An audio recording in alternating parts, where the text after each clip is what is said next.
নমস্কার, আমি ডক্টর দেবাশিস সিং রায়। আজ আপনাদের সঙ্গে সিপিয়া নিয়ে আলোচনা করব।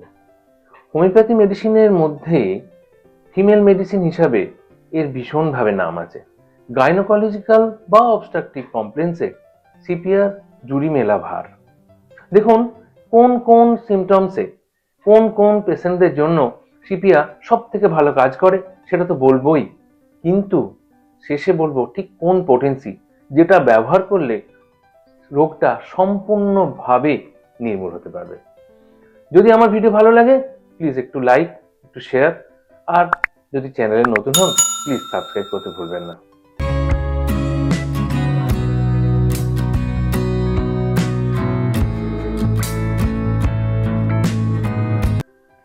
আজ বলবো সিপিয়া নিয়ে।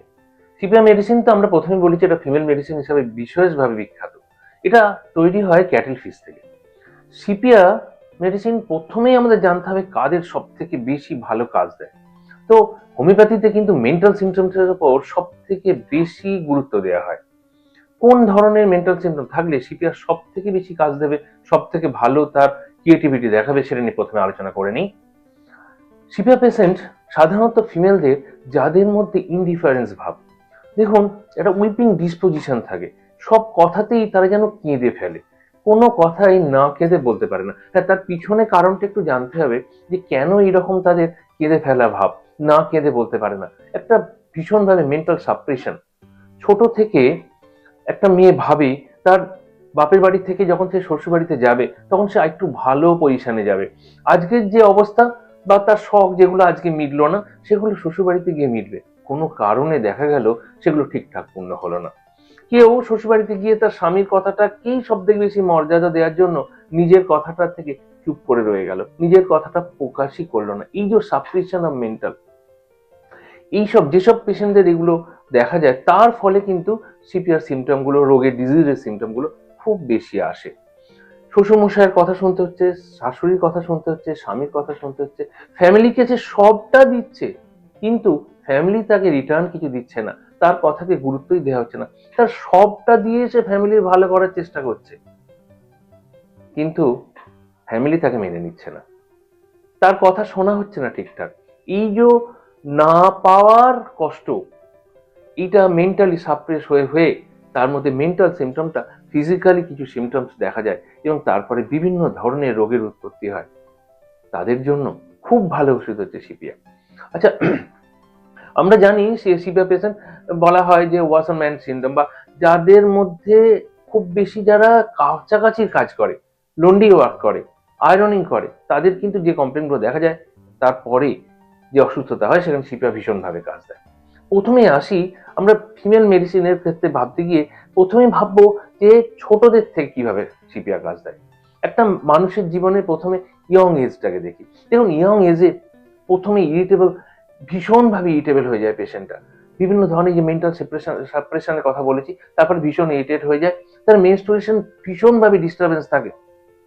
কারো কারো প্রচুর ব্লিডিং হয়, কারোর ক্ষেত্রে একদম হয় না, কারোর 2 থেকে 5 মাস পর্যন্ত অ্যামিউনিয়া দেখতে পাওয়া যায়, কারোর ভীষণভাবে সাদা সাপ চলে, হোয়াইট ডিসচার্জ চলে। আমার একটা হোয়াইট ডিসচার্জের উপর, লিকোরিয়ার উপর একটা ভিডিও আছে, পারলে ওটা একটু দেখে নেবেন, বুঝতে অনেক সুবিধা হবে। একটা বিয়ারিং ডাউন সেন্সেশন, সবসময় মনে হয় পেলভিক রিজন থেকে যেন নিচের দিকে সবকিছু তার নেমে আসছে। সে তার দুটো পাকে ক্রসলি চেপে ধরে থাকে যেন পেলভিক রিজন থেকে বাইরে কিছু বেরিয়ে না আসে। তার সঙ্গে তো রয়েছে ovarian cyst, chocolate cyst, Nabothian cyst, সব কিছু। কিন্তু ওর মধ্যে একটা সিমটম থাকছে, একটা যেন বলের মতো কি নিচে ভ্যাজানাল ক্যানালের কাছে, ভ্যাজানাল কাছে যেন আটকে আছে। এই একটা অনুভূতি যাদের মধ্যে দেখতে পাওয়া যায়, সেই ফিমেলদের ক্ষেত্রে সিপিআর ভীষণভাবে কাজ করে। আসা যাক প্রেগনেন্সির কথা, ইয়ং স্টেজ তারপরে প্রেগনেন্সি। দেখুন, মর্নিং সিকনেস, খুব ভাবে মর্নিং সিকনেস রয়েছে, সকালবেলা উঠতে পারছে না, হাত পা ভারী হয়ে থাকছে, পেটটা ফুলে থাকছে, গ্যাসের কথা তো বলবেন না, বমি বমি ভাব। বিভিন্ন ধরনের পেন্টাপ্রজল, লেভিপ্রাজল, বিভিন্ন ধরনের অ্যালোপ্যাথি ওষুধ খাওয়া হয়েছে কিন্তু তার প্রেগনেন্সিতে গ্যাস তার কমানো যাচ্ছে না, পেটটা ফুলে থাকতে একটা অল গন সেন্সেশন, যেন মনে হচ্ছে পেটটা খালি হয়ে যাচ্ছে। অল্প কিছু খেলে সেটা থেকে আরাম পায় কিন্তু খাওয়ার পরেই তার বমি হয়ে যায়, গাটা সবসময় পাক দিতে থাকে। কনস্টিপেশন, প্রেগনেন্সিতে কনস্টিপেশন ভীষণ শক্ত, 2 থেকে 3 দিন ছাড়া তার স্টুল হ্যাবিটটা ভীষণভাবে কষ্ট পায়, পেটটা ফুলে থাকছে, পট বেলি, মাদার, পেটের নিচের অংশ যেমন পাত্রের মধ্যে কলসির মতো যেন পেটের নিচের অংশটা তার ফুলে থাকে, এই ধরনের দেখতে প্রেগনেন্সির সময় ভীষণভাবে কাজ দেয়। তার সঙ্গে যদি নশিয়া, ভমিটিং এবং খিটখিটে ভাব, তার সঙ্গে যদি মর্নিং সিকনেস, গা হাত পা ব্যথা, যেন উঠতে পারছে না, ভারী ভারী ভাব, প্লিজ সিপিআর কথা ভাবুন। আসা যাক ওল্ড এজের কথায়। দেখুন, মেনোপোজাল সিনড্রোমের সিপিআর ভীষণ ভালো, গুরুত্বপূর্ণ ওষুধ। সেখানে লিউকোরিয়া থাকতে পারে, সারা মাস ধরে লিউকোরিয়া থাকতে পারে। একটা তার সব কথার মধ্যে আগে যে বলেছি, একটা উইপিং সেন্সেস, উইপিং ডিসপোজিশন থাকে, সবসময় সে যেন কেঁদে ফেলে, একটা দুঃখ, স্যাডনেস সে সবসময় নিয়ে কাজ করে। সারা জীবনটাতে সংসারকে দিয়েছে, কিন্তু সংসার থেকে সে কিন্তু রিটার্ন পায়নি। তার ফলে যে রোগ, সেটা বয়সকালে দেখতে পাওয়া যাচ্ছে ভীষণ ভাবে। বাড়িতে ছেলেপুলেরা মানে না, বৌমা তাকে তার কথা শোনে না, স্বামীর কথা সব তাকে মেনে চলতে হয়, ভালো কথাও স্বামী তাকে পাত্তা দেয় না।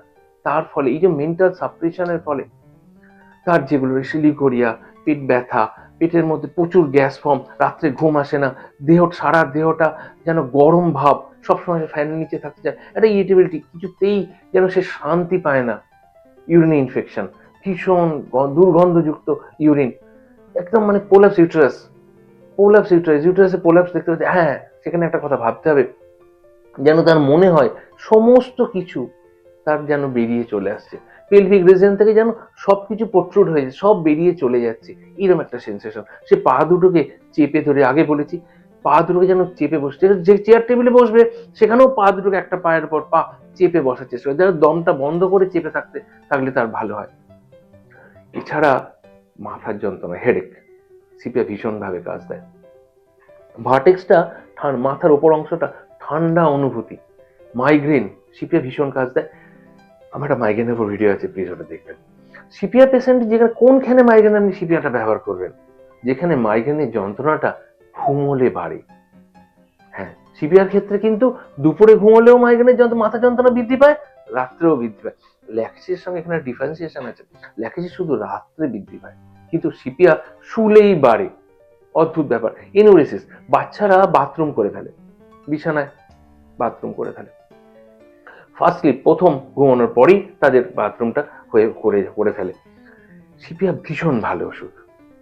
এতক্ষণ বসে যে জন্য পোটেন্সি, দেখুন সব সিমটম আপনি জানলেন, সব বুঝলেন, কিন্তু পারফেক্ট পোটেন্সি না ব্যবহার করতে পারলে কিন্তু আপনাকে ফুল রেজাল্ট, 100% রেজাল্ট আপনি পাবেন না। দেখুন, অ্যাকিউট কেসে মাথা যন্ত্রণা, মাইগ্রেন, সিপিআর 30, দিনে দুবার করে, পর পর 5 দিন, 2 দিন গ্যাপ, দরকার হলে আবার পরের সপ্তাহে রিপিট করুন। কিন্তু হাই ডোজ বা ক্রনিক কেসে সিপিআরকে বারবার রিপিট করবেন না। সিপিআরকে বারবার রিপিট করলে সিপিআর ভালো কাজ না হয়ে কাজটা আটকে যাবে। একটু অপেক্ষা করুন, ওয়েট অ্যান্ড অবজার্ভ। পরপর দুটো ডোজ সিপিআর 200 দিন, যদি 30তে কাজ হয়ে থাকে পরপর 2 দিন সকালবেলা দুটো 200 ডোজ দিন। একটু অপেক্ষা করুন, যতদিন পেশেন্টটা দেখছেন ভালো আছে। লিগোরিয়ার ক্ষেত্রে সিপিআর 200 পরপর 2-3 দিন অপেক্ষা করুন, 7 থেকে 10 দিন, দেখুন না লিগোরিয়া ফিরে আসছে কিনা। প্রথম 2-3 দিনের পর থেকেই সিপিআর এফেক্ট শুরু করে দেয়, এবং আপনি দেখতে পাবেন সেটা খুব ভালো থাকে, তার লিগোরিয়া কমে গেছে। তারপরে আস্তে আস্তে লিগোরিয়া কমে যাচ্ছে, যদি আবার দেখা যায় প্লিজ রিপিট, তখন রিপিট করুন। তাছাড়া শুধু সিপিআরকে বারবার খাওয়াবেন না, তাতে এফেক্টটা খুব ভালো হবে না। হ্যাঁ, হাই ডাইলিউশনে যেতে পারেন, 200 কাজ হলে রোগটাকে সম্পূর্ণ নির্মূল করার জন্য আপনাকে 1M বা 10M বা CMও যেতে হতে পারে। আজ তবে এইটুকু থাক, পরে ভিডিওতে আবার দেখা হবে।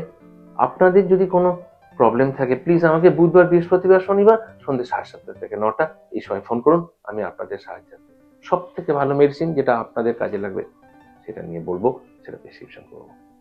নমস্কার।